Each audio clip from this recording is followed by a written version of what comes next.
14 February को समस्त Valentine day हिसाब से पालन वर्तमान अनुरोध करी मनमोहन भाई बेल्ल भाई समय भाई वैलेंटाइन्स डे शहीद मान स्मृति उपलक्षे दिवस को पालन करने प्रकृत में कहूँ गले भल पाइबार दिवस से अर्थ जो अर्थ को आम देश प्रेम देश को भल पाइबार अर्थ को आम बुझा दरकार आज पुलवामा जो आटाक होता जो शहीद होता आम जवान मैंने उद्देश्य उत्कल स्टूडेंट एसोसिएशन तरफ त्रिरंगा यात्रा हो सामिल हो पारे मोदी गोटे सौभाग्य कथा और आशा करी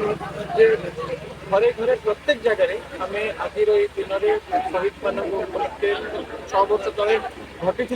6 वर्षर से जो कोह से जो दुख घर जो अवस्था थी आज से अवस्था ही आशा करवा उद्देश्य गोटे गोटे दीप लगे टे प्रार्थना करवा परिवार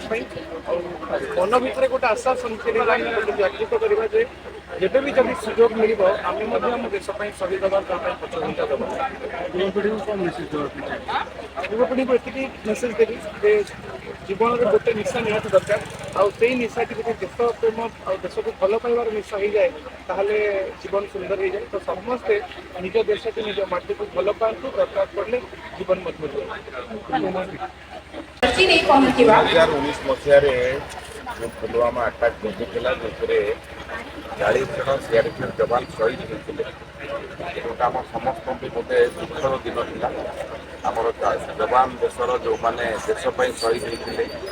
तेणु परवर्ती समय भारत देशर बहुत बड़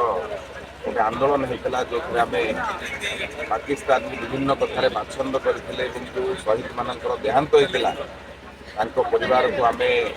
समवेदना जनते परिवार लोक आम पुनर्बार सरकार चाकरी अवस्थापित करते आर्थिक सहायता करते द्वारा आम मन शांति नथी जेहेतु आतंकवादी मैंने आम देशर मिलिटारी मानक हत्या करते से दिन को आम मन पका प्रतिवर्ष पुलवामा दिवस पालन कर उठा जाइए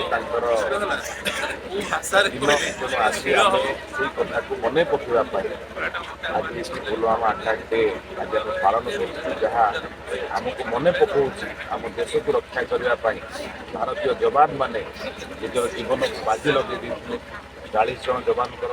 देहांत होता पाखापाखि 35 जन इंजोर्ड होते कथा को आम मन रखा दरकार जे देश को बंचेवाई आम देशर जवान मैंने निजर प्राण बड़ी देते मन पकेवा श्रद्धांजलि जनवा से आज जो कार्यक्रम कर एकमात्र उद्देश्य शहीद मान श्रद्धांजलि देवा एवं बलिदान व्यर्थ जाइनी स्मृतिचारण करवा ये हूँ आज दिन उद्देश्य।